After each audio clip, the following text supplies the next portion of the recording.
नमस्कार दोस्तों, आज मैं आप लोगों से पूछने आया हूं कि क्यों हम धर्म के नाम पर बेचारे बेजुबान जानवरों पर अत्याचार कर रहे हैं। हालांकि ये मेरा टॉपिक नहीं है, लेकिन फिर भी मैं इस टॉपिक पर बात करना चाहता हूं। मैं किसी की भी भावना को कोई ठेस नहीं पहुंचाना चाहता, लेकिन बेचारे बेजुबान जानवरों के लिए ये जरूरी है। मैं बात करूंगा सबसे पहले सांप की, कुत्ते की और आखिरी में गौ माता के ऊपर हो रहे अत्याचारों की, क्योंकि ये सभी हमारे और हमारे धर्म से बहुत ही ज्यादा जुड़े हुए हैं। दोस्तों, आप सभी का स्वागत है आपके अपने यूट्यूब चैनल प्रॉपर्टी प्लस पर।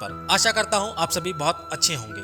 सबसे पहले मैं बात करूंगा सांप की, क्योंकि ये शिव जी के सबसे पास रहता है। फिर भी हम सभी को सांप का नाम सुनकर बहुत ही ज्यादा डर लगता है, लेकिन जब बात नागपंचमी की आती है तो सभी लंबी लंबी लाइनें लगाकर उन्हें दूध पिलाते हैं और सोचते हैं कि इससे भगवान शिव और नाग देवता प्रसन्न होंगे और हमें आशीर्वाद देंगे। और बहुत से सांप दूध पीते भी हैं, पर आप लोगों को पता भी है कि सांप दूध नहीं पी सकता, क्योंकि सांप तो मांसाहारी है और वो चूहे, मेढक जैसे छोटे जानवरों को खाकर अपना पेट भरता है। लेकिन कभी कभी कुछ सांप दूध को पानी समझकर पी लेते हैं, जो कि इनकी जीवन की सबसे बड़ी गलती साबित होती है, क्योंकि वो उसे पीने के बाद पचा नहीं पाते और इससे उनके डाइजेस्टिव सिस्टम में इन्फेक्शन हो जाता है और वो मर भी जाते हैं। दूध उनके लिए पॉइजन का काम करता है। अब आप ये सोचेंगे कि अगर उन्हें इतना ही नुकसान होता है तो मंदिरों में सांप दूध पीते हैं, वो क्यों पीते हैं? तो मैं आप लोगों को बताना चाहूंगा कि इसका कारण है वो सपेरे, वो लालची सपेरे जो केवल कुछ पैसों के लालच के चक्कर में आकर जिसे हम चंदे के रूप में चढ़ाते हैं, उसके लिए वो उन्हें कई कई हफ्ते तक भूखा रखते हैं, जिससे उन्हें बहुत तेज भूख लगती है और वो ना चाहते हुए भी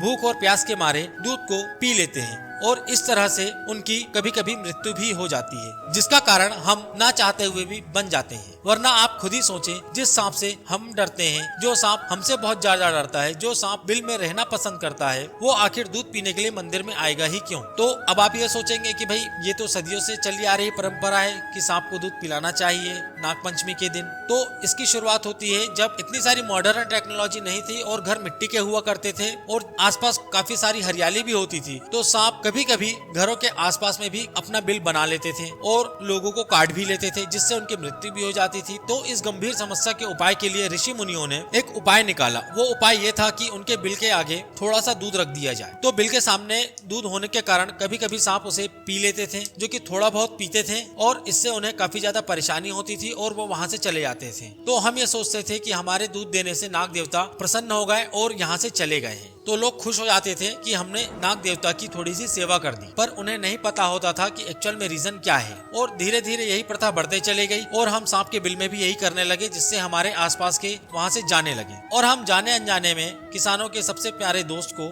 अपने से दूर करते गए। अब दोस्त क्यों? क्योंकि जब किसान फसल उगाता है तो वहाँ पर चूहे और ऐसे ही छोटे मोटे जानवर जो कि फसल को नुकसान पहुँचाते हैं, वो बहुत सारे जमा हो जाते हैं और सांप उन्हें खाकर अपना पेट भरता है, जिससे उसका पेट भी भर जाता है और किसानों की फसल भी बच जाती है। लेकिन हमारी इस प्रथा के कारण सांपों की कई प्रजातियां लुप्त के कगार पर भी आ चुकी है और हमारे आसपास से भी धीरे धीरे जा चुकी है।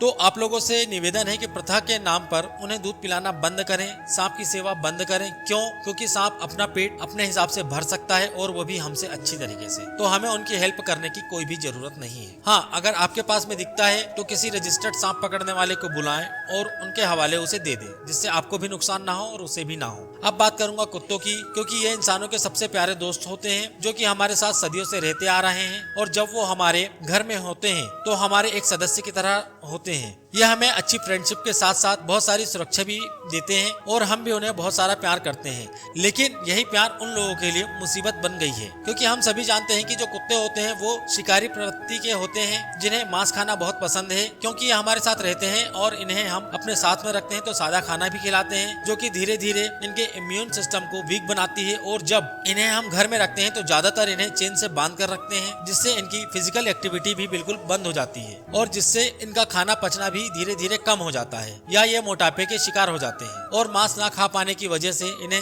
जरूरी पोषक तत्व नहीं मिल पाते। और अगर कोई ये सब जानते हुए इन्हें मांस खिला भी देता है तो अपने घर पे बांध के तो जंजीरों से ही रखता है, तो ये उसे पचाने के लिए वो पूरी एक्टिविटी नहीं कर पाता। और अब आप ये कहेंगे कि भाई मैं मॉर्निंग वॉक में लेके जाता हूँ या इवनिंग में लेके जाता हूँ, तो ये उनके लिए पर्याप्त नहीं है। क्यों? क्योंकि ये अपना खाना पचाने के लिए दिन भर इधर से उधर घूमते हैं, जिससे इनका पूरा खाना अच्छे से पच जाता है और चेन में बंधे होने की वजह से ये मोटापे के शिकार भी हो जाते हैं, जिससे इन्हें कई बीमारियां होती है, जिसका कारण केवल हम होते हैं। और आप लोगों से निवेदन है कि अगर आप इन्हें पालते हैं तो जैसा इनके लिए जरूरी है इन्हें वैसा ही एटमॉस्फेयर दें, ताकि ये हमारे दोस्त लंबे समय तक हमारे साथ रह सके। और अब लास्ट में आती है गौ माता। वैसे तो हम सब ने इन्हें माता का दर्जा दिया है, लेकिन सबसे ज्यादा अत्याचार भी इन्हीं पर किया है और करते भी आ रहे हैं। ये हमारे लिए हर जगह से बहुत ही ज्यादा उपयोगी हैं। इनकी महानता के बारे में मुझे आप लोगों को बताने की जरूरत नहीं है, ये आप लोग मुझसे ज्यादा अच्छे से जानते हैं। ये अपने जीवन के आरंभ से ही हमें देना ही जानती है, और अब तो इतना हो गया है कि ये बेचारी बूढ़ी भी हो जाती है और दूध नहीं दे पाती तो इन्हें कसाईयों के पास बेच दिया जाता है। और ये सब वो व्यक्ति करता है जो बचपन से इसका दूध पीकर बड़ा हुआ है और इनके दूध को बेचकर अपने बच्चों का पेट पालता है। ऐसे में इसके लिए क्या कह सकता हूँ, क्योंकि कोई भी गाय का मांस खाने वाला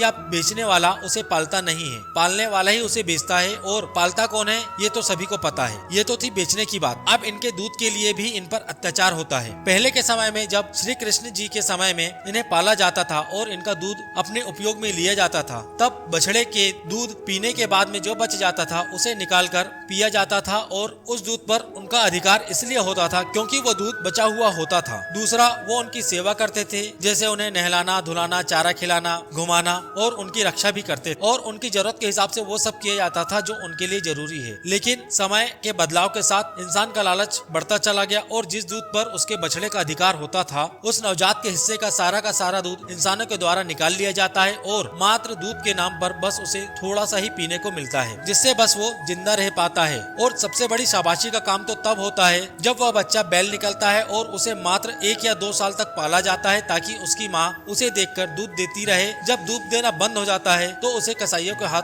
बेच दिया जाता है या बाहर खुले में छोड़ दिया जाता है। और ऐसा हर दूसरे गाय पालने वाला करता है। आज भी आप किसी गौशाला में जाएंगे तो पाएंगे कि वहाँ तो केवल गाय हैं, बैल तो है ही नहीं, और हैं तो केवल 1 या 2, ताकि गाय को क्रॉस करवाकर उससे बच्चा पैदा किया जा सके। और अभी भी इनका मन नहीं माना तो इस अत्याचार की सीमा पार करते हुए लोग उनके दूध को निकालने के लिए मशीन तक का उपयोग करने लगे, जिससे उनके शरीर का ज्यादा से ज्यादा दूध निकाला जा सके। और ये सारा दूध निकालने के बाद उन्हें रोड पर खुला छोड़ दिया जाता है, ताकि वह घूम घूम कर अपना पेट भर सके। और वह भिखारन की तरह गली गली घूमकर लोगों से खाने की उम्मीद में उनसे भीख मांगती फिरती है। और कई बार जब उसे खाना नहीं मिलता तो वो रोड पर पड़ी हुई पन्नी और कचरा भी खा लेती है, जिससे उसकी तबीयत भी खराब हो जाती है और वो मजबूर होकर उस घर में वापस जाती है, क्योंकि वहाँ पर उसका बछड़ा बंधा हुआ है। अगर वो वहाँ नहीं जाएगी तो उसका बछड़ा भूख से मर जाएगा। आज गाय का दूध, गोबर, मूत्र सब बिक रहा है, फिर भी लोगों की भूख शांत नहीं होती। वो उनका मांस तक बेच देते हैं। सोचे कि कितनी बुरी हालत है इस देश में गाय की, और हम उसे माता कहते हैं और हम अपनी माँ के ऊपर ही अत्याचार करते हैं। अब बात करते हैं हमारी गलती की। जब भी गाय हमारे घर पे आती है तो हम उसे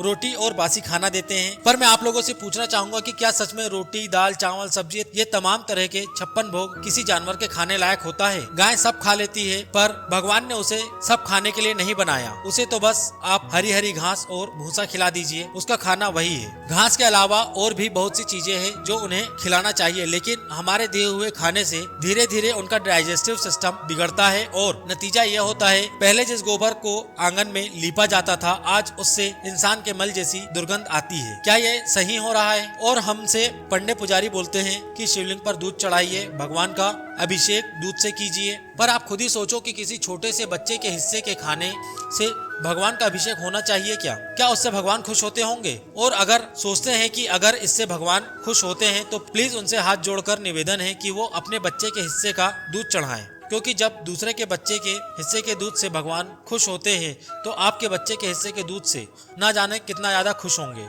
और कितना ज्यादा आशीर्वाद देंगे। मैं उस युग की बात नहीं करता जिस समय श्री कृष्ण बचे हुए दूध को उपयोग में लेते थे।